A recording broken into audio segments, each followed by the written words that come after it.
reason you're confused is because you are hearing all these stories of different people's visions, and you're being tugged and pulled into a vision that you are being tugged and pulled into.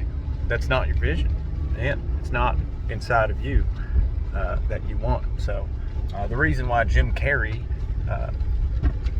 story about him signing that $1 million check to himself and putting it into his father's grave, because that's what he deemed acceptable when he got there from it, because of his dad. That was kind of a cool story.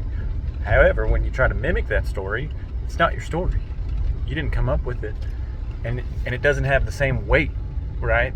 There is sometimes where you can make the weight the same, and that's through repetition and all that fun stuff. But if you don't come up with your own story, man, it's just hard to do. It's just, you won't be provoked on it. So, and when you wake up in the morning and you digest yourself in a story, in a narrative that is being tugged and pulled, where you think it's scary and dark and whatever, it looks like this, acts like this, it's not what you want, then you'll be provoked into, the story is, hey, I will serve chicken to people. I will serve, food to people. The story is, I will provide people with food after they provide me with money.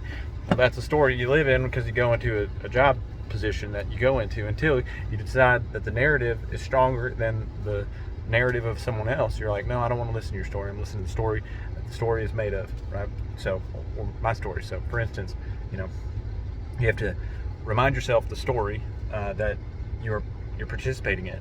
And the one way to do that is look at the Bible and say, like, it's a narrative, right?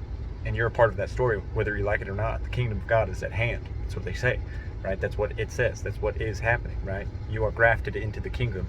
You are an heir to the throne. That is a present and future outcome. That is and then some, right? So it's like life insurance. You can use it and then some, when you die, and then some, right? So it's like, anyways, you have to build yourself a story, tell yourself a story every day that you anticipate good things to come. Anyways, Hillbilly, preaching from the hip.